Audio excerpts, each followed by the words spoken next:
He leapt out of a plane at 7,000 feet with a giant bag of cocaine strapped to his waist. What happened next has become the stuff of legends. A federal investigation, a tourist attraction, and now a major motion picture. What happened to the real cocaine bear, and what is the legacy of the man who created it? This week's episode is The Life and Death of Drew Thornton and Cocaine Bear, Part 2.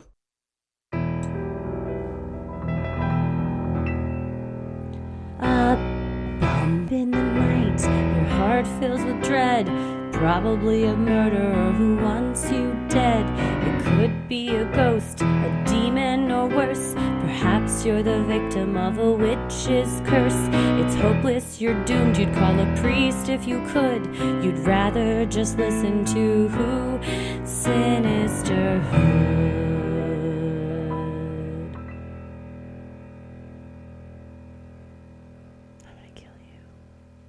Well, this has been, we've got a good response from this, but I think what most people want to know is what happened to the bear, and that's what we're going to talk about today. Well, spoiler alert, it's not pretty. Yeah. It's probably next to, no, I think I'd rather have another bear attack me than die the way this bear died. Yeah, not an ideal list of symptoms of what you saw, but the thing that came out of this is the movie Cocaine Bear, but I also saw, I don't know if, I'm going to go ahead and say I doubt it's by Elizabeth Banks, but I saw that there's Cocaine Shark. There's more, kind of like we saw with Sharknado. There's going to be some, I think some. Here we go. Yeah. Well, if they're needing someone to star in Cocaine Pig, I got somebody for them. You have Cocaine Pig. They have to switch it up, though. I want to see like Marijuana Megalodon, Cocaine Bear. We can have Ketamine Pig. I don't know what she needs to chill Meth out. Monkey. Meth Monkey. Yeah, there's a lot of drugs out there, and there's a lot of animals, so the possibilities are infinite. The amount of drugs that they talk about smuggling, as we'll get into, kind of why Drew Thornton was doing what he was doing and what all he had access to, and it's even that was gonna not even be enough to satiate the craving that they had for illicit drugs, especially for cocaine in this era in the 1980s. They just said that while they hadn't seen that much cocaine in Knoxville, that plenty of it was coming over, and it was as fast as they could import it. It was getting used. People like cocaine. Yeah, I mean, when you deal in a powerful addictive drug, I think that's the deal, is that you know that you have a built-in market, and that's why it's all very illegal, and the federal government tried their best to stop him. I think another powerful drug is money. And when you see that it's just coming in hand over fist, you don't even know where to do it. I mean, you're just stacking it up in your house because you can't deposit it anywhere. It's hard to walk away from that, even though you might have millions of dollars. Just like the drug, you're chasing that high. Yeah, then for him, too, I think he liked the money, and he loved feeling like he was like Mr. James Bond. It's so cool.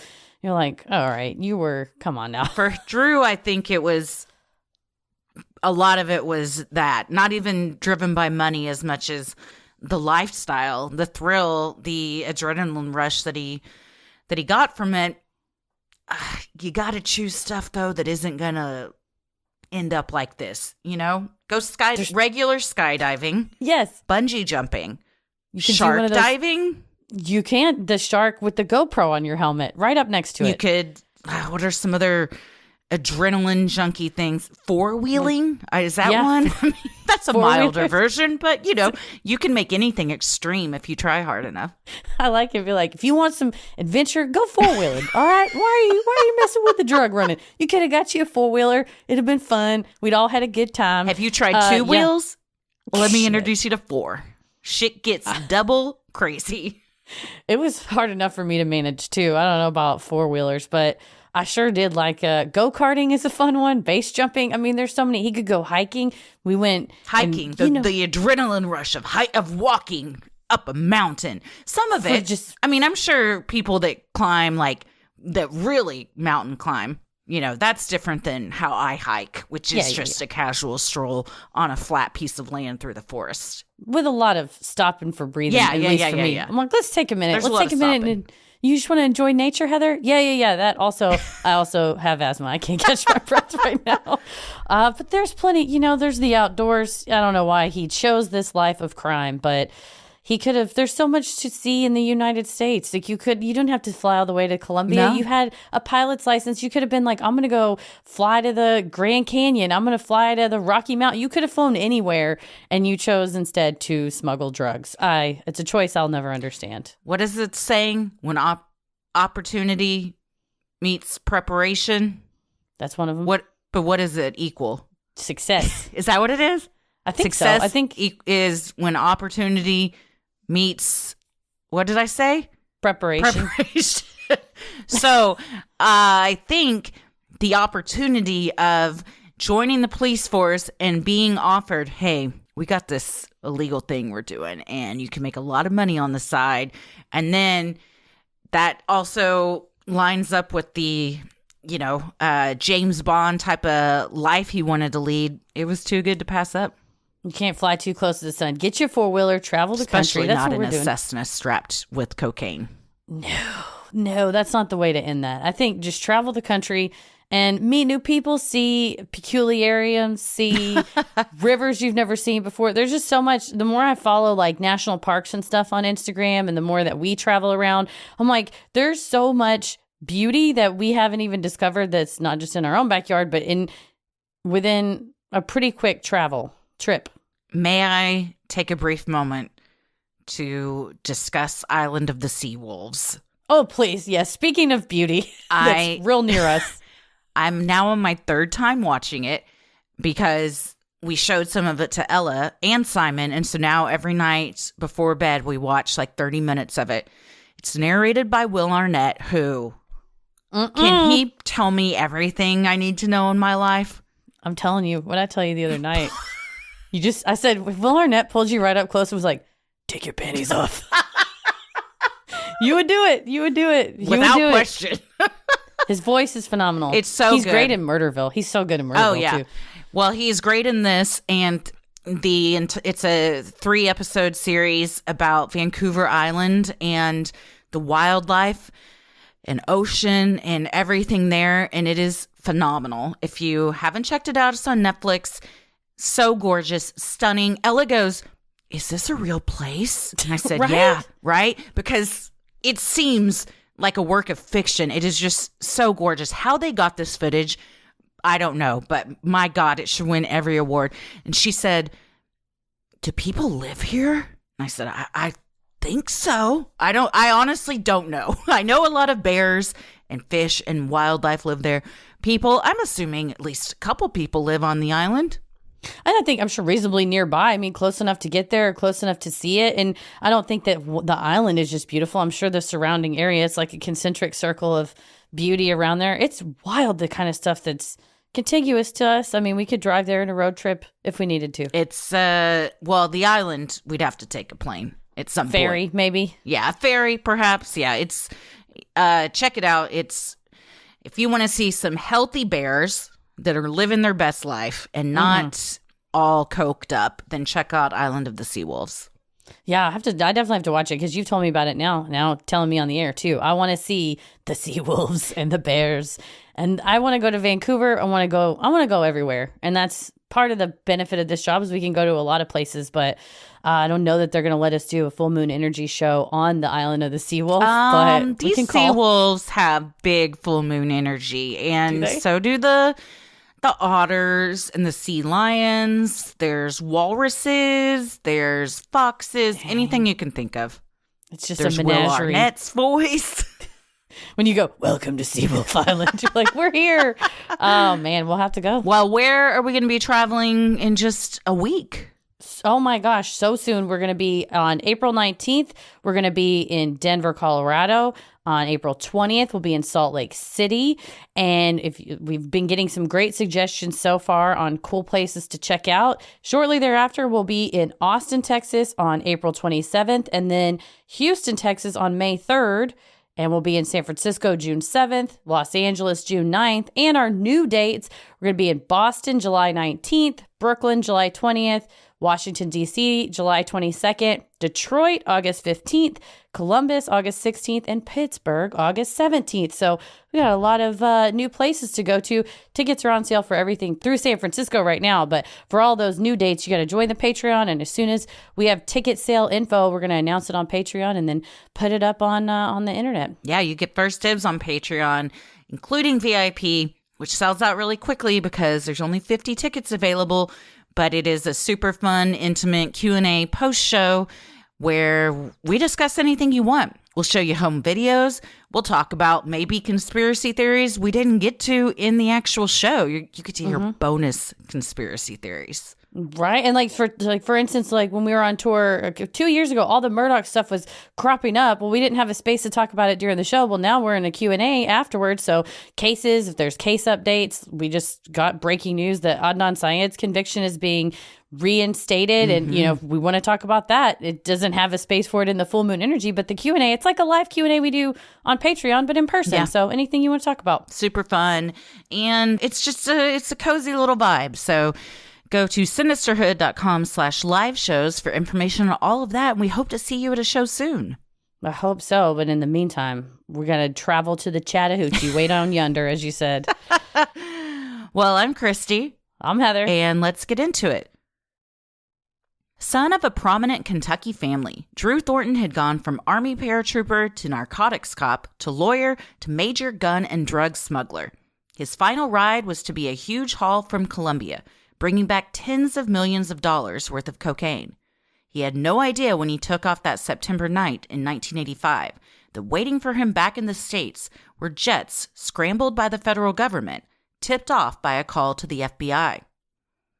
Panicked, Drew tossed the cocaine from the plane at 7,000 feet, kept 2 bags for himself, and dove out of the Cessna 404 Titan, leaving the plane flying on autopilot and his passenger Bill Leonard terrified and clinging to a parachute he had no clue how to use. But Drew's landing didn't go according to plan. He ended up free-falling and landing in the driveway of 85-year-old retired engineer Fred Myers. Mr. Myers told reporters at the time, "Well, when I got up, I came to the window and I saw him lying on that rock out there and his parachute was behind him." Mr. Myers noted that the duffel bag attached to Drew's waist may have played a part. He told the Associated Press at the time, "I got up to shave and looked out my window and saw him. It looks like he jumped out with too heavy a load." Mr. Myers called his neighbor, Ralph Johnson, who went out to investigate. Ralph agreed with the assessment, telling reporters, "He had bags attached everywhere." Ralph called police around 7:45 a.m. Police arrived on the scene and found the body, the parachute, and the duffel bag. It was determined that Drew had died sometime between midnight and 3 a.m. Mr. Myers told authorities he thought he had heard a thud in the middle of the night, but couldn't be sure. Crime scene investigators opened the duffel bag and found 75 pounds of football-sized bricks marked with the letters USA. When they inspected the bricks, they were stunned at what they found. The greatest amount of the purest cocaine Knoxville had ever seen, according to Tommy Reagan, an investigator on the scene. And I would recommend the WAVE documentary. It's about 30 minutes long, but they talk with the 2 of the investigators, including Tommy Reagan, and they're just like, "We was in the prime of our career at the time." Like they speak on it because it was this like huge deal that's still being talked about all these years later, and you can tell that they're still flabbergasted to this day that all that happened to them in their little area. And it's not like they sought it out as a bust. It literally fell from the sky. Yeah, and exactly. They happened upon it because this guy ended up smack dab in the middle of Fred Myers' driveway. What a scene to wake up to. You're 85. You're just trying to shave. You look out the window and what do you even, you call your neighbor, I guess is what you do. Yeah. You're like, "I'll be damned, Ralph, I think there's a man in my yard." God. Yeah, it's the pictures of the bust where they have the duffel bag open and there's just USA written on these bricks of cocaine, like the true patriots that they were, just bringing that back. But it's so bizarre. Do they tag it like that for funsies, or is it really they have like a system and they're like, this pile's for USA, this pile's for Mexico, and they have to label them so they know where everything's going? I think probably the second one. I imagined it when I never was in Girl Scouts, but my sister was in Girl Scouts. I was in Bluebirds. You were a Bluebird. I was a Bluebird. It was like a Girl Scout, but I don't think it was as popular. I always wanted to be either a brownie or a Girl Scout, but there was a lot of work involved, and I was like, I'm not going to show up to meetings. It's fine. I'll just wear my sister's vest. But we had the garage for a time was full of these Girl Scout cookies, and you start to partition off orders. You're like, okay, this partition over here is for the USA. This is for, and you just grab a Sharpie and start writing. I guess everyone has a system. Yeah. So that was theirs. Yeah. Based on the amount of drugs Drew had on him and the dilution percentages, dealers would have been able to sell what was in those duffel bags for anywhere between $20 and $50 million, or between $55 and $140 million today. Lieutenant Jerry Day told the Knoxville News Sentinel at the time, "We never seen this much coke in one place here before." That's a lot of money. No, from 20 to 140, any of that is an insane amount of money for people to have. And I didn't think about that until I was, kind of reading about these assessments of, what he had was like the Mio drops that you're going to put in the water bottle. Like he had like the, electrolyte element drink, right. Like you have like the very pure stuff that then you would dilute out and make even more money. So while he had a shitload, it could make that much more on the street. Yeah. And therein lies, one of the huge dangers of cocaine, but it gets cut with other stuff to make it go further. And a lot of times you don't know what it's been cut with, which is a huge thing with like fentanyl and everything right now. So you may have the pure form, but what you are getting, it could be, just a tiny little drop of that pure form mixed with a bunch of other stuff. So yeah, if it's in its how it is, $50 million, and then you can stretch that to even more. Yeah. Goddamn. I learned so much about all the division of drugs and distribution on I think it's on National Geographic Channel. They do where they go in with drug dealers. And of course, everybody's wearing like a full ski mask. You can't tell who they are, but they'll explain like, we're in New Orleans. It's Mardi Gras weekend. So we made sure that we upped our buy amount to this much because we know demand from out of towners. So I'm like, it really it's scary to watch. I mean, it's run like a real business, but then the harmful effects on the other side of that's exactly what you said. Because you cut with something just because it's cheaper, is it going to hurt people who are taking it? Yeah, and even if it's not, I mean, cocaine isn't good for you. Just None a of PSA. Yeah, don't do any of it. Yeah, no. I've seen documentaries like that, Full Ski Mask, about arms trades. Oh, yeah. Also just terrifying. They'll let reporters in. I think it was a Vice documentary maybe. I mean, you can't tell who they are, and, I'm sure anybody reporting probably isn't gonna backstab them after they see what they're capable of. But to see like the seedy underbelly of how it all works, it is 100% a business. And then I think the FBI has got a notebook out like, and you do what now? What happens next? They probably already know all of that, but it is crazy to me to watch it and be like, you're just kind of telling all your trade secrets. Yeah. We started watching Ozark, and it's the same way, but it's about like money laundering. And they said they had an FBI agent and a hedge fund manager in the writer's room so that it's very accurate. And watching it, I'm like, oh, that would make sense how you do that. I'm like, well, I don't think this is supposed to be a lesson. This isn't a how-to What season guide. are you on? I'm the very first one. Paris turned it on because something about the cinematography. And I will say, it's beautiful. It's very pretty. Maybe we're in episode about 6 of season 1, and I just turned to him. I said, "What is it about Jason Bateman?" Oh, and man. Tell me about it. He could command Arrested Development just as well as he could command a dramatic show. The man is phenomenal. We don't give him enough credit. We take him for granted. Everyone take a moment and appreciate Jason Bateman. He's also supposed to be a super nice, down-to-earth guy that is just like a regular guy that made it big and is just cool. And I'm sure it's like, hey, Will, I've watched this Island of the Seawolves. It rocks. Oh, for sure. Yeah. And he's like, hey, Jason, I just finished Ozark. It also rocks. Let's go get ice cream. I don't know why I imagine they went and got ice cream together. They definitely do all the time. Ozark's great. I have not seen the most recent season, I think, but it's very good. Sinisterhood will be right back. This show is sponsored by BetterHelp. Christy, we're always learning and growing and learning things about ourselves, what we like, what we don't like, our tastes change. I told you recently I learned I was a perfectionist, which I'm sure is shocking to many. It was not shocking to me, but what's so interesting is things that others easily perceive about us, oftentimes we just don't recognize in ourselves because we're too close to it. And it takes talking to a third party to really dig deep and find that out. That's funny that you should say that because, when my therapist on BetterHelp told me, I think this book about perfectionism could help you. I thought, I'm not a perfectionist, but you are my best friend and know me very well. And we're like, oh, yeah, you need that. Yeah, that's good. Good for you. It comes in all forms. But like you said, it's hard to see it ourselves. It is. Getting to know yourself can be a lifelong process, especially because, like you said, we're always growing and changing. Well, that's therapy. It's all about deepening your self-awareness and understanding because sometimes we don't know what we want or why we react the way we do until we talk through things. BetterHelp connects you with a licensed therapist who can take you on that journey of self-discovery from wherever you are. And that's the reason why I love BetterHelp is I had never done therapy before. I'd never tried it.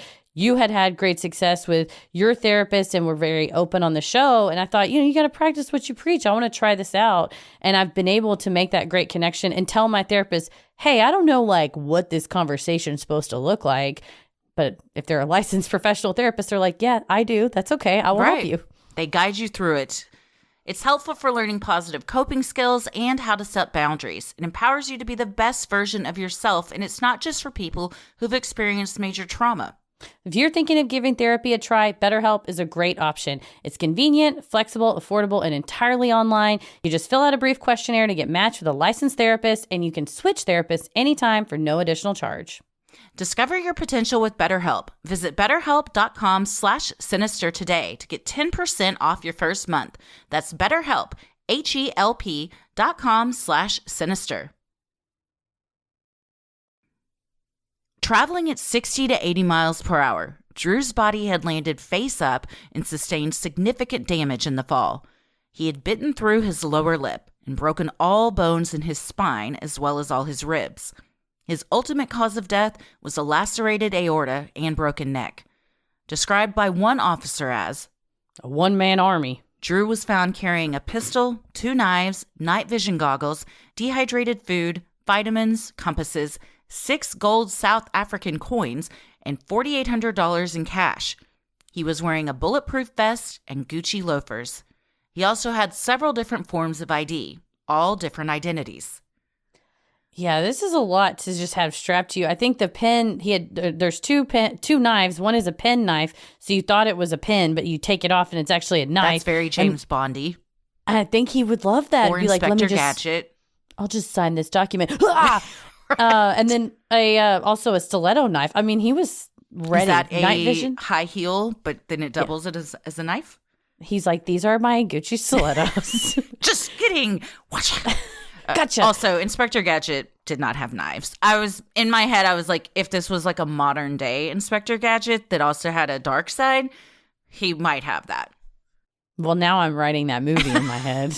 Honestly, that would be. If they can do it to Winnie the Pooh, Inspector Gadget is definitely up for grabs. And obviously, Will Arnett's the star. He's like, Inspector Gadget. He would be a great Inspector Gadget. He would crush it. Jason Bateman, also in it somewhere. It's his buddy. His the guy that's like making the gadgets back at the base. They're working together. Is that how it worked? I'm just making a new character because we got to write Bateman in. I think he wrote, yeah. And then they always had the bad guy that you never saw his face. You just saw the back of the chair with him petting that cat. Eerie. Jason Bateman as the cat. He's like, hey, guys. I would watch Will Arnett as Inspector Gadget. Yeah, 100%. Police also found Drew's membership card for the Lexington Fraternal Order of the Police, 1982, in his pocket in Fred Meyer's driveway. Even in his final moments, Drew was still perpetuating his enigmatic reputation. Also in his pocket were pieces of paper, each containing short sayings, one of which read, "There is only one tactical principle not subject to change. It is to inflict the maximum amount of wounds, death, and destruction on the enemy in the minimum amount of time." Authorities searched Drew's apartment the day his body was discovered. Inside, they found a number of hazardous materials, including tear gas, 4 blasting caps, trip flares, smoke grenades, 3 ounces of a poisonous mixture of ether and nicotine, explosives like sodium and ammonium nitrate, and hydrochloric acid, which can be used in acid attacks. And I found this very disturbing because all of this very dangerous material was in an apartment that he shared walls with neighbors, not like his farm way out. Right. Where the fumes might not drift through a shared vent or something. Right. Or you don't know, the maintenance guy comes in and knocks something over or something. It's just so dangerous that he had such this, I'm a cowboy, I'm the James Bond, I can handle it reputation. I'm like, it's so, when it comes to you're feeding your own, adrenaline addiction, that you just have no regard and no respect for the people around you. No civilian needs these things. No, I mean, they do not. I don't know what he would even use them for, except it sounds like he wanted to just be prepared. Like he's kind of like a prepper, but for shit going down with the cartel. He gives me a little bit of like, he wants to have it just to have it, and in a way, like have it to show it off. Kind of small dick energy of like, look at all this cool stuff I have. And it's like, that's not impressive. Come on. It's actually dangerous. And you seem like an idiot. And a good chunk of it wasn't even legal to have, but they were, in addition to doing some drug running, would also do some arms deals and then scrape a few off themselves. So he got a hold of like military grade shit that no civilian should have. No. After Drew had jumped from the small Cessna, Bill Leonard continued in the auto-flying plane for a few moments before he eventually jumped out and landed near Knoxville. He survived the jump, but the plane crashed into a mountain in Macon County, North Carolina, about 60 miles south of Knoxville, around 2 a.m. There were no victims on board or on the ground, and the plane's autopilot was still engaged. Investigators from the FAA found keys in Drew's pocket that matched the crashed plane. Well, that's probably the best case scenario, that it crashed into a mountain and didn't kill or hurt anybody. Honestly, it's surprising that's the only part of this operation that went according to plan. Also, Bill Leonard surviving, although he wasn't supposed to have to jump out of a plane. I'm sure that's not what he thought he was going to the Bahamas. Or did he?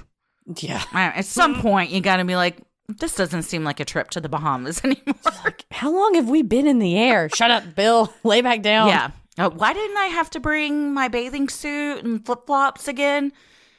But luckily it did just crash into a mountain and no one else was hurt. Also, I'm impressed Bill Leonard survived that. Having never jumped out of a plane or used a parachute, the universe was on his side that day. Yeah, they said he landed not too far from where Drew did and then, made his way walking where he needed to go. But the fact that was his first go round, good for you, buddy. I'm sure Drew was like, all right, what you do is you pull this. If that doesn't work, you pull that. Okay, bye. And you're like, that was my training? Mm-hmm. I wonder if he was close enough to Drew when he landed to know what had happened, or if he found out after. I think he found out after. I think Drew jumped and he was like, all right, I got to go too. Yeah. You have two choices and you're going to land one way, and you probably want to land with the parachute, not the plane. You have a much better chance of survival, I think, jumping, and I think you have 0 chance of survival crashing into a mountain. Yes. Someone posted, I think it was a Washington Post, some article that in our Facebook group, that Sinisterhood Patreon Facebook group, that was like, there's too many people that think they would be able to fly a plane successfully. I read that, yes. Yeah. And how, like, studies have been done, and people say, yeah, I think I could do it if I, like, watched a video. And then tons of pilots being like, there is a 0% chance someone would be able to do that. And then I read, like, all the problems that I had never even thought about. One of them was like, first, if you can even locate the headphones, because there's a million dials and knobs and everywhere. I'm like, that's true. Like, everything probably has like a little tucked away spot it goes, and you're overwhelmed with gadgets that you don't even know where to begin. Yeah, and the amount of buttons on even a small plane, much less a commercial airliner that you're more likely to be on, a 747. It said that the study didn't question anyone that was actually a pilot or who had taken flying lessons. But the disturbing thing is someone who's never taken even one flying lesson being like, yeah, I could do that. Hell yeah, I could. You're like, no, you could not. I don't think I could. I would try if that was the only option. Right? I'd try. Yeah, I'm telling you, if I could FaceTime my friend Tim, who gave me my 2 flying lessons that I've taken in my little logbook 10 years ago, how long ago it was, that would be the only way. And even then, I would be like, I know better. I can't do this. You gotta There's jump. no way. Yeah. When Bill met up with Rebecca at the Knoxville Hyatt later that night, he told her what happened. Rebecca later told reporters she had no clue Drew was involved in drug smuggling either, and had only shown up in Knoxville as he had asked her for a ride. No charges were brought against Bill Leonard. 2 years after the incident, Rebecca Sharp was charged on 6 counts in connection with the drug smuggling. Federal authorities alleged she helped transport other members of the conspiracy and had driven to Knoxville the night of Drew's death, knowing what Drew was planning. They also alleged she helped arrange the pickup of the dropped cocaine along the flight path. Because statements to undercover agents were found to have been coerced, charges against her were eventually dropped. Yeah, I mean, she was younger. She was a 32-year-old paralegal that was dating Drew. And then she alleges that she really didn't know anything about his smuggling operation. Whether or not that's true, I don't know. I find it hard to believe you wouldn't know a little something. You might not know the full extent, but I imagine you've seen some shady dealings go on.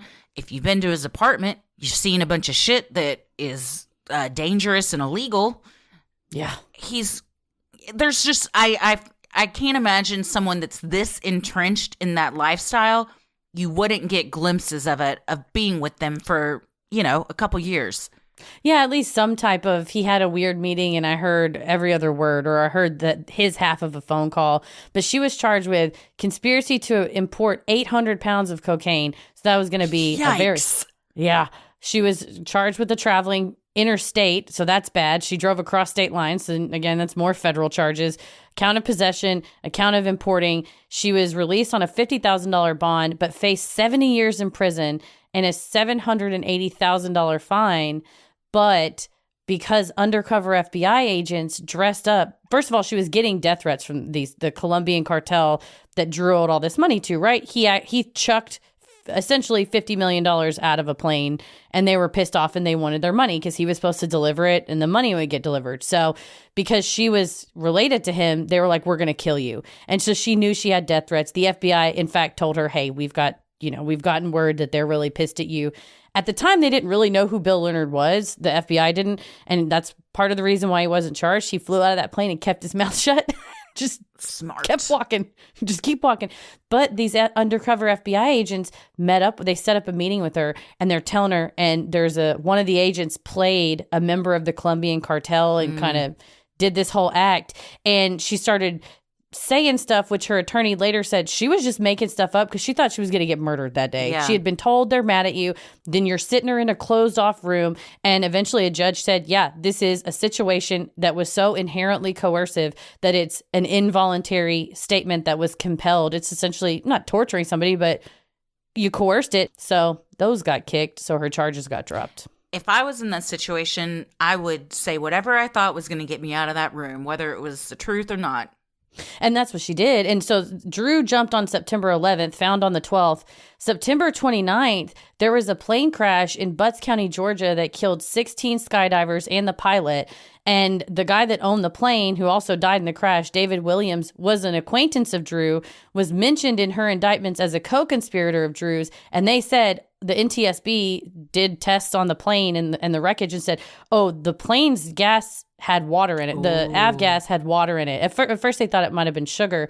And then eventually the NTSB goes, well, we don't know if someone purposefully put water or if it was negligent that the barrels where it would have been, you would have got the fuel from had rainwater in them or whatever. But it was kind of this like connection to Drew Thornton. And was that a message from the Colombian cartel going, you were part of this conspiracy too. You owe us money too. See what happens when you don't pay us. So she's got that looming over her. And then you got a guy with his arms crossed in the side of the room going, tell us everything. Yeah. I always feel a certain type of way when sting operations like that go down. Because sure, maybe she was involved, but to get it out like that seems like you're not going to get the truth. But I feel the same way when like people do coerce people into doing things they may not otherwise have done, and then they get arrested for that. Yeah, twisting their arm and entrapment kind of stuff. Yeah, entrapment. That's the word I was looking for. Yes. Despite being found with millions of dollars worth of cocaine strapped to his waist, court documents indicated Drew's net worth at the time of his death was $78,000, according to reports from the Courier-Journal at the time. However, other friends claimed Drew had property hidden in foreign locations and died a multimillionaire. His will left his property to friends, long-lost associates who were shocked to be included, and a, quote, personal letter to his girlfriend, Rebecca. And that's kind of where everybody goes, okay, well, he gave certain stock interests or ownership in a silver mine, but he would give it to people that it was almost like a final fuck you. His will was handwritten, and he was listing people that he hadn't talked to in like 10 or 15 years, some of whom said, oh, he was probably mad at me, and this was his way of getting revenge on me, is that I was named in his will, so now the government might think we're associated. I always wonder, maybe, just maybe, one day will I get a call. It's like, we're so sorry that this person has passed. They have left this to you in their will. And if it's someone that either I barely knew or, hadn't seen in decades, but if you make a big enough impact on someone's life, or if you're just kind of a pawn in somebody's twisted game at getting back at someone else, there's a chance you get something left to you in a will. Right? You're like, I get shares in this silver mine. Is it worthless? Certainly. But how fun. I have these shares. But for some of the people who had gone on to become like legitimate politicians and business owners, then it's like, oh, the man with the big ass plane of cocaine that just crashed listed you. So are you guys friends or what's going on here? And then they're sweating. And I mean, there's a lot of public statements in the newspapers at the time of like, I did not know him. I am disclaiming this inheritance. I don't want it. But I do wonder what was in the personal letter to Rebecca. And there was another personal letter to another friend. And is it a treasure map of where all of his real money was hidden? Oh, interesting. That's my theory. Sinisterhood will be right back. The Lexington Herald newspaper received angry letters after it provided a eulogy of sorts to Drew and his James Bond type of lifestyle. Disturbed readers thought that framing Drew's life as adventurous and heroic was a bad example for kids. Meanwhile, Drew's family did not mince words. His father, Carter Thornton, told the Courier-Journal at the time of his son's funeral. He's dead. He's gone. He did wrong and he paid the price for it. I don't think anything further needs to be said. Fellow skydiver Dick Stoops described Drew's personality to the Herald, saying, people tell me he had 3 or 4 sides and few people saw more than one. And I think Dick Stoops would know. Dick Stoops would know. Dick Stoops knows all. His dad has a very, he was in the military, kind of no-nonsense type of attitude. Like, you make your bed, you're going to lie in it type of attitude. Yeah, and they wrote what they had written wasn't even positive, but it did show. I think it's vital to show this multifaceted person that when he would go and have soup with his family every few weeks, like he still had contact with his family, his parents, his siblings, his nieces and nephews. And the article talked about they had family soup. They go, when we had homemade soup night, he would always come. And I was like, you can't turn down mama's soup. Did they say what kind of soup? Sadly, they did not. What do you think? Homemade soup. I'm thinking like a stew. Hearty. It's hearty. Yeah, Mrs. it's got to Thornton have making like some beef, potatoes. You don't put down your James Bond gadgets and pick up a spoon unless it's worthwhile. Yeah. It better have some chunky stuff in there. You don't want just like a tomato basil. I'm not going for a minestrone. I'd like a chunky stew. You got to have some kind of stew. Yeah. Pot roast kind of shit in it. But I think it's really kind of sad that his parents, I saw this fun. He would go, like I said, he would play with his nieces and nephews. Tons of friends were like, oh man, my car broke down. He helped me get another one. Or he would help, just would jump in for his friends.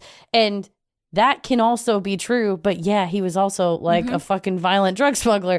And so I think it's important to show that people put on facades. Yes, and like we say, you can hold 2 truths in your hand at the same time. He was a nice guy at times. He was also a huge piece of shit at times.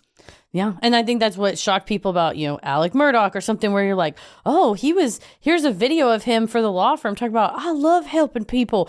Yeah, some people can compartmentalize and they can love playing with their nieces and nephews and they love soup day, but then they're off tossing their friend Bill out of plane going, good luck, buddy.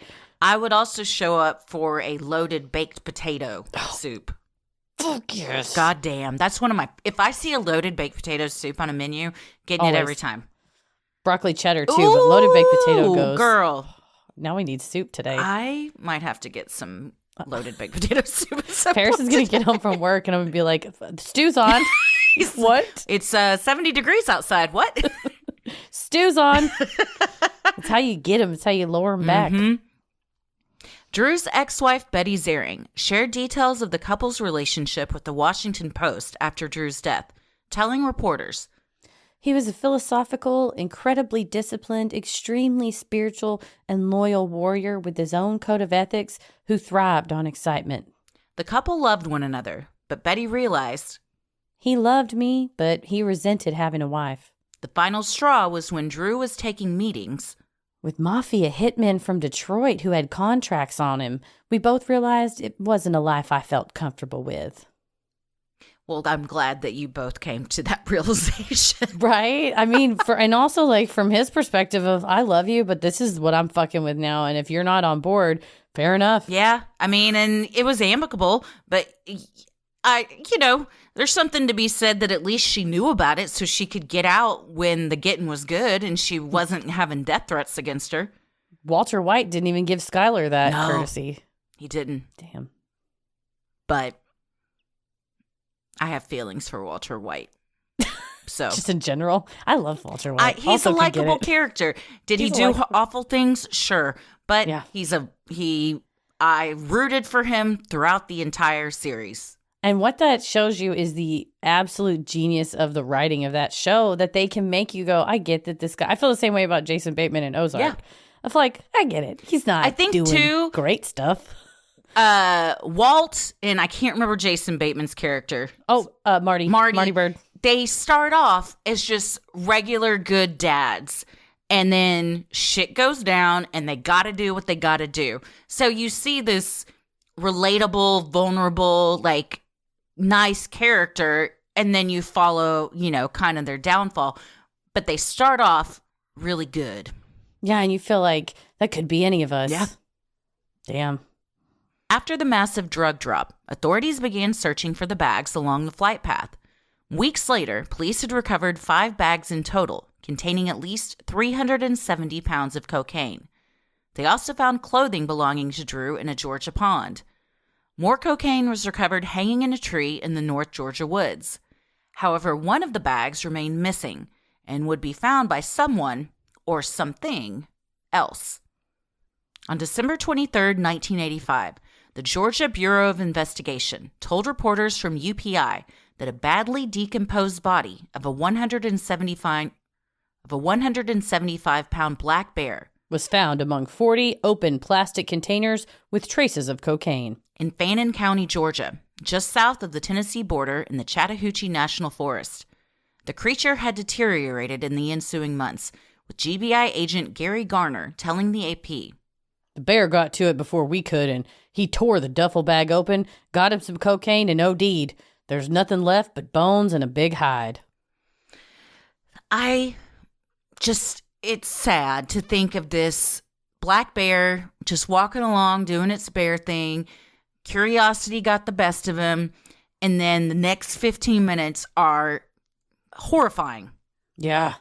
And it's like when you go hiking and you see some fucking asshole left a Coke can on the ground. And you're like, this is not ours. But it isn't at all of ours. Like, we should all treat it like it belongs to all of us and treat nature that way. And I think whipping bags of Coke out is not very respectful of nature. I would also like to say that Coke can could be a fay-hole. So just be careful when you're picking up shit on a hike. Bags, duffel bags, Coke cans, weird-looking leaves, mushroom rings, whatever. You could fall into a fay-hole. They're afraid of the cocaine bear. And we should be, shouldn't we all? But if you see a bag of cocaine in the woods, don't go up to it, because at best case scenario, it's a bag of cocaine. Worst case scenario, it's a fay-hole. Yeah, it's a fay-hole. And they make you take all the cocaine and then dance for eternity. They dance Dunzo. until you just collapse and die. I can't do it. When Dr. Kenneth Alonso, the state's chief medical examiner at the time, did the autopsy, he reported that at the time of its death, the bear had absorbed about 4 to 6 grams of cocaine, or about the amount of 4 to 6 Splenda packets, into its bloodstream. According to Dr. Alonso, there isn't a mammal on the planet that could survive that. This caused the bear to react as a human would. It first experienced heart palpitations, an increase in energy, then died of respiratory failure, cerebral hemorrhaging, renal failure, hypothermia, heart failure, and stroke, according to the Knoxville News Sentinel. Dr. Alonso told the Associated Press, "The bear does not account for the full duffel bag. The question is, what happened to that duffel bag?" What a way to go. Yeah, that's a series of injuries and damage to your internal organs that doesn't matter what creature you are. That's going to be horrific, terrifying, painful, scary, and ultimately fatal. Yeah, I think that's what gets me the most is how scared a bear would be coming upon that, because that's completely foreign in the forest and you don't have any idea what's going on. You're just curious, and then blammo, your heart's exploding. Right. And to the initial bump of it, I'm sure it's like it's never had that feeling before. And human nature, it's like you put rats in a lab, they keep going back to the bottle with the cocaine in it. I mean, it's a physiological response of, oh, I want more of that. And it doesn't know the consequences of more of that. And it's not a clinical setting where you could protect it from the consequences of more of that. And so then you see this horrible tragedy. And it just, the idea of destroying a beautiful creature because of this human hubris and greed is frankly quite disgusting and sad. Do I still love Cocaine Bear? I love the concept that they've turned it into, which we'll get to, but I think we would be remiss if you don't understand the very real impact that had on that animal. Yeah, and we haven't read anything of this, but if a bear dies because of that, it's then a bear carcass is in the forest for any other animal to come along and feed on. And I'll tell you what, I've learned from Island of the Sea Wolves, ain't nothing off limits, okay? That bear carcass could have been there for weeks, and some wolf or something's going to go up, so some scavenger. So then you think, well, did they eat, like, also cocaine or meat that did, so, like, it could have extrapolated out and killed even more animals. Cocaine wolf, cocaine vulture. God. And then the vulture poops and there's coke in its poop and then you get cocaine bugs. This is how spreading. This is how addiction starts. God, in the animal kingdom. We're just dropping it all over the place where it shouldn't be dropped. That's a good point, though, because they're not going to just leave it. Animals eat carcasses. Oh, yeah. They're scavengers. Holy shit. It also, at the very least, decomposes and goes into the ground. And, I guess cocoa plants also come out of the ground. So in its pure form, perhaps it's going back into the ground and it's fine. Nature. Yeah. Following the autopsy, where the body of the cocaine bear was sent has been the subject of debate. Since 2015, the Kentucky for Kentucky Fun Mall, a souvenir shop located in Lexington, has claimed, "We got the real cocaine bear." In 2019, the shop's parent company, Kentucky for Kentucky LLC, even filed a trademark on the name Cocaine Bear for use in entertainment services in 2019, a fact that makes company owner Griffith Van Meer very, very glad, as he told the Washington Post in 2023. Well, yeah, I imagine you get a nice little paycheck with this movie being made. Yeah, I was going to say entertainment services, that's encompasses a lot. Yeah. And he owns a trademark that I'm sure Universal Pictures had to license. Good for you, Griffin. According to the shop's website, the bear, who they call Pablo Escobar, had quite a journey from the Chattahoochee National Forest to their storefront. They claim that the medical examiner had the bear stuffed after the autopsy was performed. From there, Cocaine Bear sat in the visitor center of the Chattahoochee River National Recreation Area until a wildfire evacuated the area in the early 1990s. At that point, Cocaine Bear went into storage, never to be seen again, until he resurfaced, where else but Las Vegas. The Fun Mall's website claims that country music star Waylon Jennings bought the bear and gifted it to a friend who passed away in 2009. At an auction for the estate, the bear was sold. Kentucky for Kentucky's owners tracked down the buyer who passed away. His widow eagerly gave the bear to the Fun Mall for the low, low price of $0 plus shipping, where he has lived ever since. Despite the fun and whimsy of this story, it's completely fabricated. Kentucky's Wave News dove into the cocaine bear legend in 2022 for a documentary. Wave reached out to Waylon Jennings' son, Shooter, who told the news outlet through his manager. Waylon Jennings never owned a taxidermy bear of any kind and never lived in Las Vegas, which some have attributed to this story.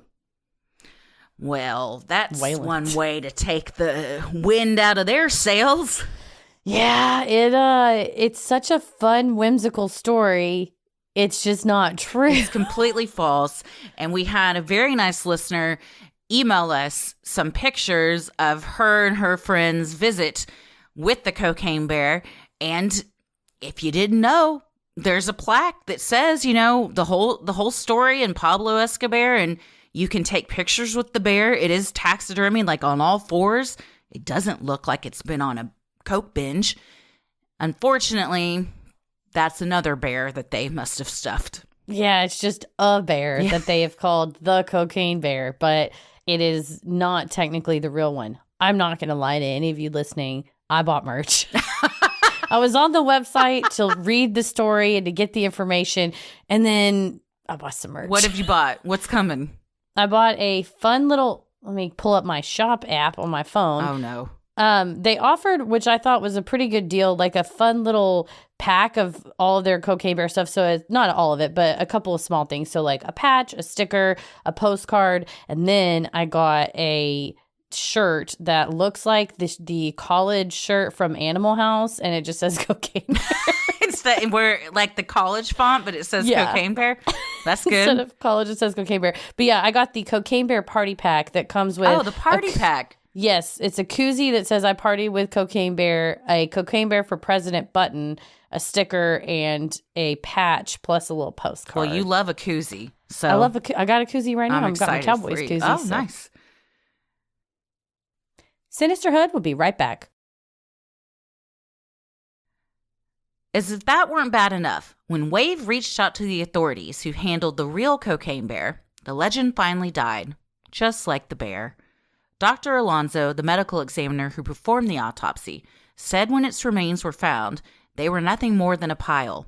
He told Wave, "We had bones and a little bit of hide and used them to give us an idea of the height and weight that the bear would have been." That also meant the bear's stomach was not packed to the brim with cocaine, as the legend once said. The ME added there was not even a stomach, given the state of decomp at the time it was found. Because of this, the carcass would have been impossible to taxidermy, meaning no one actually has possession of the infamous bear. Even if the bear in the Kentucky for Kentucky Fun Mall may not be the real cocaine bear, the shop is still having fun. They sell "I partied with cocaine bear at KY for KY" t-shirts, as well as a cocaine bear blow globe, which is exactly what you think it is. Now, this is what I'm going to be ordering. Yeah, you got to get a blow globe. I think of a snow globe that's a bear, but it looks like Coke. Sign me up. Why don't I already have this? It just looks like snow, so it's everybody's snow globe. When your children ask you, "Mommy, what's this?" You're like, "It's a bear snow globe." It's a bear in the forest, and the snow is raining down upon it. It falls from the sky. Mm-hmm. You mean from the sky? Well, from an airplane. In a way, it's from the sky, isn't it? The wild story of Drew Thornton and the cocaine bear have inspired several adaptations. Sally Denton, a news reporter from Lexington, wrote about the saga in full detail in her 1990 book, The Bluegrass Conspiracy. The book caused some controversy, as it called Bill Leonard and Rebecca Sharp main players in the conspiracy, despite neither having been charged with a crime. An attorney representing both Leonard and Sharp told reporters that the allegation was dangerous, not only exposing his clients to criminal prosecution, but that the cartel, from whom the drugs were taken and never paid for, may also be out for revenge. Denton stuck to her story, telling the Johnson City Press that Bill's version of events, that he was unaware of the purpose of the flight on the night of Drew's death, was a convenient story. Sally expressed no remorse for her thoroughly researched coverage, saying, As far as their actual involvement and whether somebody would like to prosecute, I don't imagine anyone would be able to prosecute based on the evidence put forth in my book. As far as retribution for the lost cocaine, that's their problem ultimately. So how can she not be sued for defamation with things like this? Truth is an absolute defense, and perhaps if you didn't want to go to trial and have a bunch of evidence of your involvement, which I imagine a very smart, thorough reporter like Sally Denton, and I listened to the audio version of this book. It's a riveting book. And our 2 episodes is probably 1% of what's covered because we just focused on Drew Thornton and Cocaine Bear. There's a bunch of shit about Bradley Bryant, about all of Lexington politics and I mean, she thoroughly connects the dots. There were these murders in Florida. I mean, just tons of connections. The amount of research and work that she put into that book, I wouldn't fuck with that. Like, if she's not saying that just to say it, she's saying that because she probably does have at least enough to withstand a civil challenge, like a civil lawsuit. You don't have to prove it beyond a reasonable doubt. And so I would imagine that Bill and Rebecca, you make a nice public statement, Buster Murdoch style, of I resent these defamatory comments, but you're not going to sue anybody because you don't want all the shit to come out in court. Sally comes with receipts. Yes, she does. Yeah. And they're very well written and interesting receipts in this book. But it's one of those where you go, well, that's bullshit. And then you read it and go, ooh, she's got a lot in there, doesn't she? Yeah. Yeah. Maybe we just cut our losses. Let it go. And I think as far as charging them with anything, now, if the book came out in 1990, all this depends on how long the conspiracy was ongoing. But I mean, and in this day, it's the statute of limitations is long run. Drew's story has also been the subject of an episode of Dominic Dunn's Power, Privilege, and Justice, an episode of the FBI Files, as well as a short documentary from Wave News. In 2023, the film Cocaine Bear was released in theaters. Directed by Elizabeth Banks and starring Kerry Russell, the film follows the white-nosed bear as it goes on a rampage through the Georgia woods. Jimmy Warden, who wrote the screenplay, told the Washington Post, "What I love about this story is how plausible the inciting incident is because it actually happened." The film focuses more on the bear's perspective and what could have happened, rather than the brutal reality of the apex predator's grim demise after that cocaine rained down on the North Georgia forest. Critics gave it mixed to positive reviews, and it opened second behind the new Marvel Ant-Man film. In its first weekend, Cocaine Bear made $23 million, and so far has grossed $81 million worldwide on a $35 million budget. And they'd say that's a pretty successful movie. I mean, you made 3 times what you spent on it, almost. That's pretty good. You're getting there. Speaking of pretty good, film's pretty good. Yeah, listen, it's fun wild. romp. It could have been, and this is where spoilers for Cocaine Bear if you haven't watched it, although what's spoiler? It's a bear goes on a rampage in the woods. I'm not telling you anything. Honestly, the trailer gives you a taste and then you want to watch the whole thing because it delivers on the premise. It's promised that it's a romp. It's not quite hilariously funny, but it is amusing. I will say there's some funny moments. There were some funny moments, certainly. There was a couple of parts that were more graphic than maybe needed to be, showing like a hand that was completely severed, kind of like hanging off. It's real gory. It's real fucking gory. It's very gory. But that's what, as I think Tommy said, that's what you want when you see a monster movie is like, nobody's safe. Everybody's getting eaten or attacked. And it's just always coming. The bear's hiding and popping up out of places. And it does a very good job because there's various players in the storyline with giving them all a clear motivation, a clear something that they want. They don't really stand up as just props that get, eaten. Maybe a couple of them are just kind of like, plot line. There's a plot line. Yeah. And also Ray Liotta's final film. Rest in peace, Ray Liotta. That's true. Yes. It's one of those movies that, like Tommy said, the whole kind of genre is each death outdoes the one before in terms of gore. And it's like, part of it is like, oh, how are they going to kill this next character? How's the bear going to kill the next person? Because that last one was so crazy. How do they outdo it? Trust me, they find ways. I got to say, though, if you watch it for nothing else, watch it for Margot Martindale and Jesse Tyler Ferguson's relationship and the dynamic between the two of them. I was laughing out loud at. Margot Martindale is so fucking funny. Yeah. Like if you watch it for nothing else, watch it for her. And she plays the park ranger? Yeah, Ranger Liz.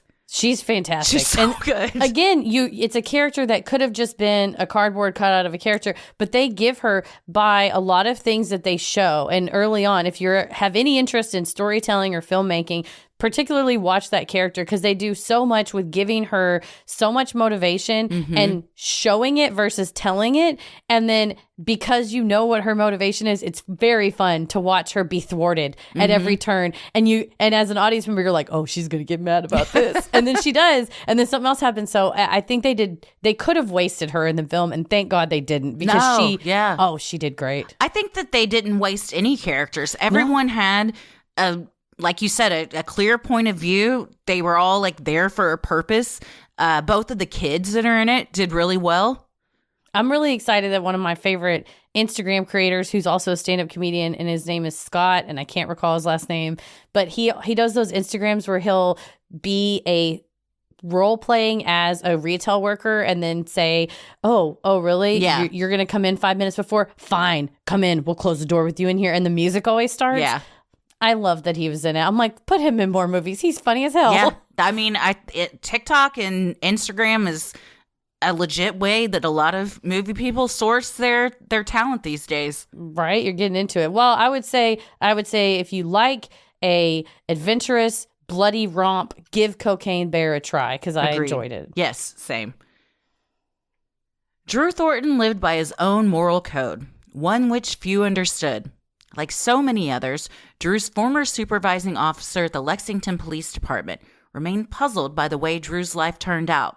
He told the Lexington Herald leader, why he spent 8 years here, went to school at great personal sacrifice to reach his goals, and then turned 180 degrees to smuggle drugs? I don't know. Everybody asked that. The only person that could answer that is now dead, having lived a fast and dangerous life fueled by adrenaline, power, money, greed, and drugs. Sinisterhood will be right back. So what do we think?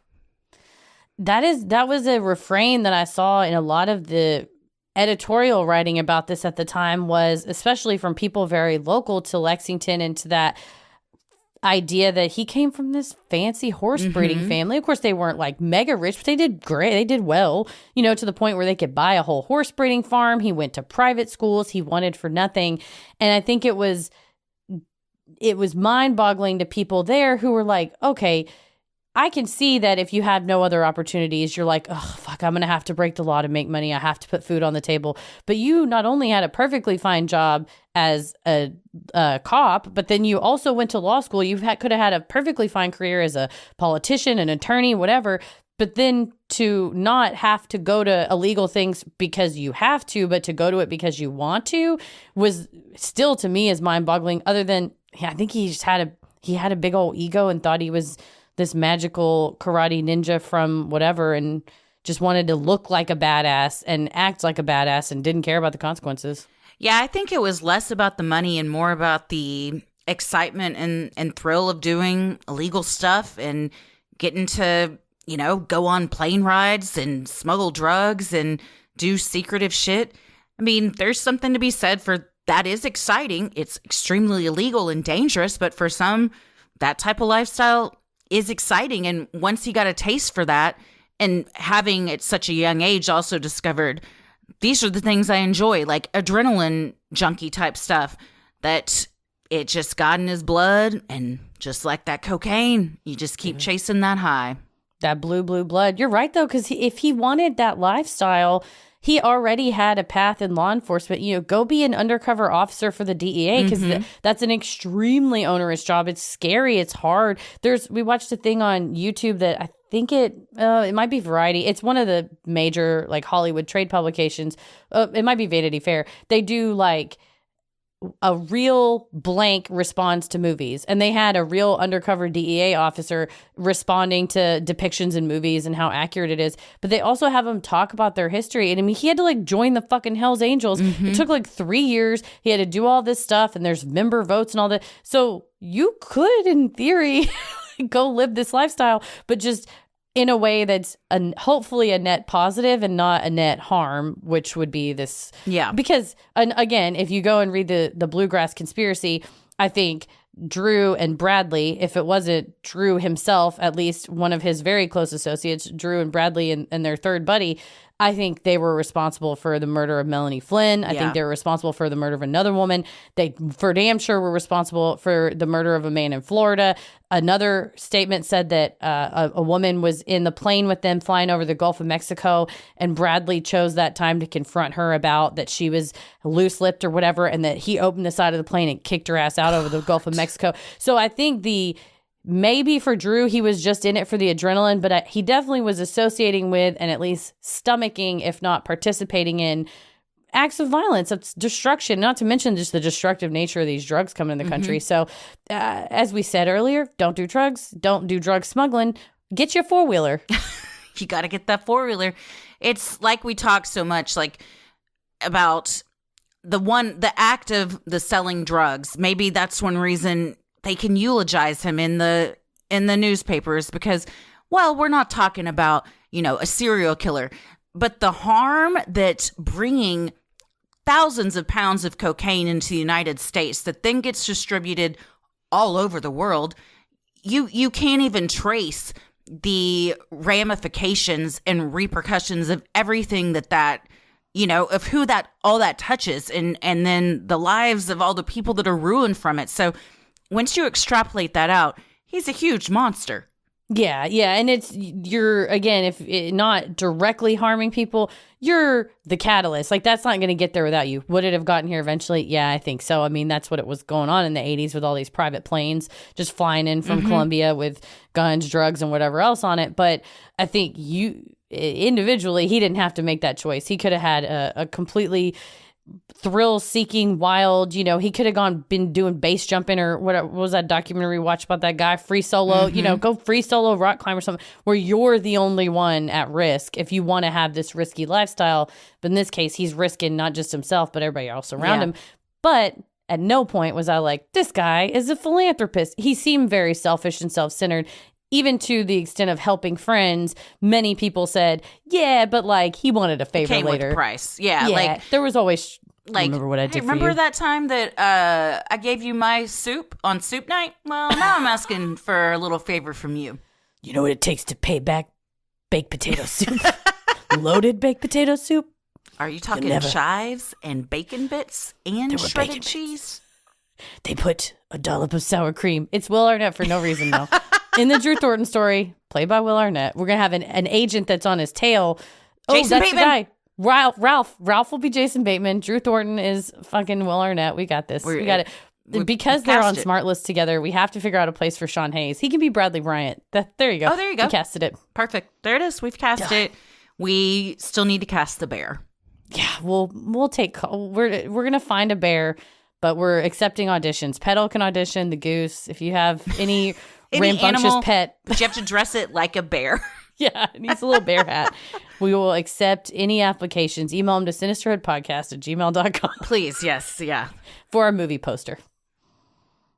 Well, speaking of emailing us, yeah, we got a lot of emails about places to go on our upcoming tour. I got a real hot tip on a good Salt Lake gluten-free bakery for you. So thanks so much. Keep all the tips coming in of where we should go.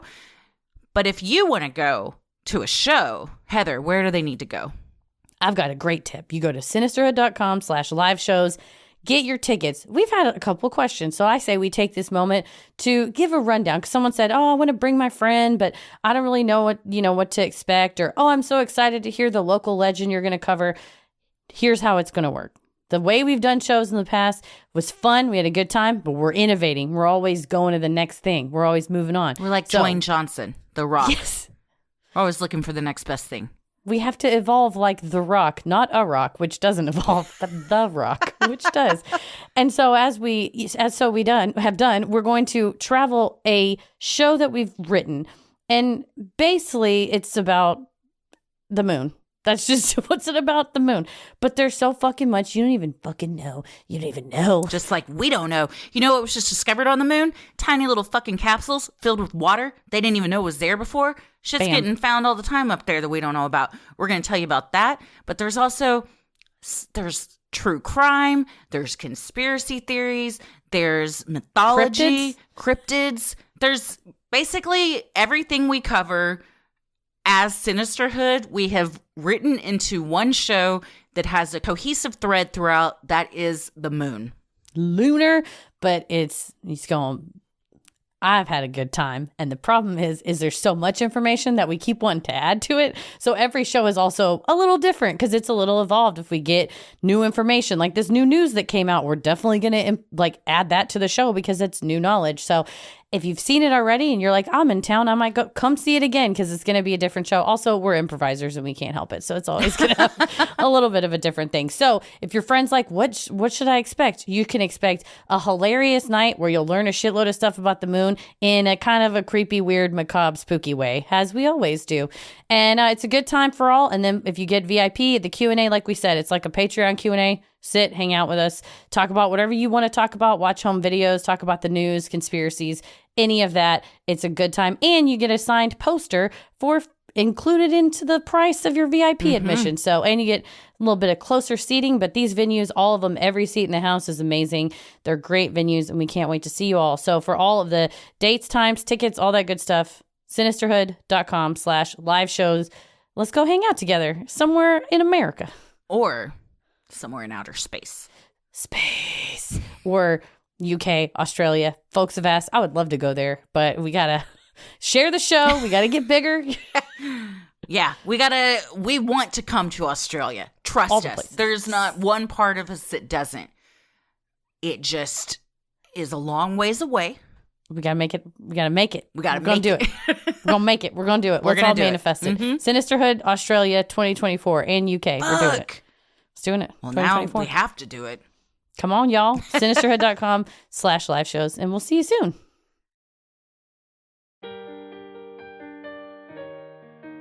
We love providing Sinisterhood to you at no cost, so if you like what you hear, consider supporting the show by donating to our Patreon. We're a small operation, creating the show for you by researching, writing, recording, and producing it ourselves. Any amount is sincerely appreciated and helps offset the cost of making and hosting the show. As a thank you, you'll also get some sweet perks like ad-free episodes, a Sinisterhood sticker, membership to our exclusive Patreon Facebook group for those in the rolling the airwaves and getting into it tier, a special shout out on the show, a monthly bonus minisode, and patron exclusive video and audio content, including Am I the Asshole, Relationship Advice, Judge Christie, Dear Sinister, True Crime Headlines, and more. And patrons in the Getting Into It tier are also able to vote on a bonus content segment each month they would like to see us live stream. This month, we will be doing our live stream March 31st at 2 p.m. Central to accommodate some of our international listeners. And what is the content? If I'm not mistaken, it is Am I the Asshole? Perfect. You also have the fun perk of access to our Discord server, where you can connect with other fans in real time and discuss the latest in true crime, share personal ghost stories, or just post adorable pictures of your pets.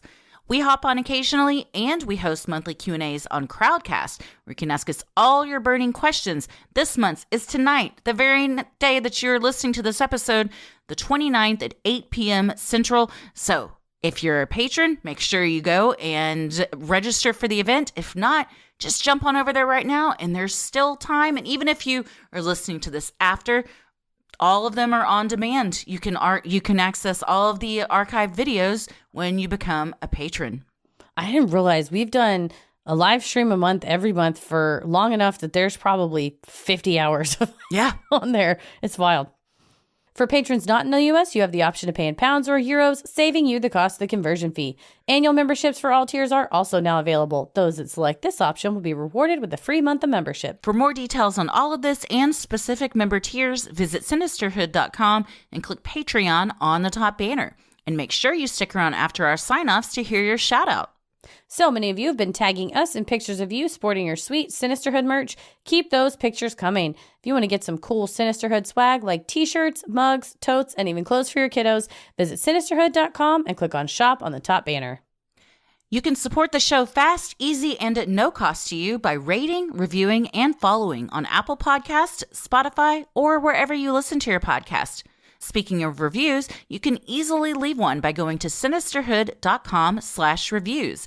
Yours may even be featured on our social media. Have a friend you think would like us? You can easily share any episode with them by clicking the 3 dots in the top right corner. You can also share topic-based playlists from Spotify by visiting sinisterhood.com/playlist.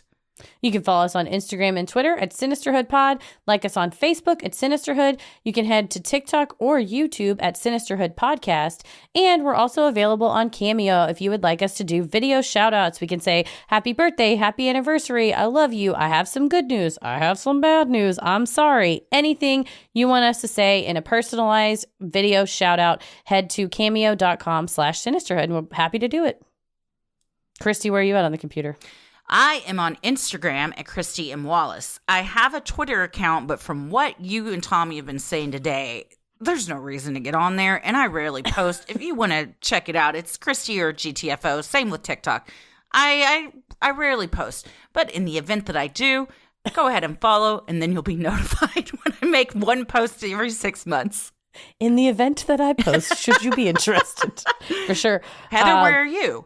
Oh, man. Well, I'm mostly on the show's social media, but also on my own ish at Heather versus the World on TikTok and Instagram, and the sinking ship of Twitter at MCK versus the World. Mm-hmm. As always, the devil rules the airwaves. Keep it creepy.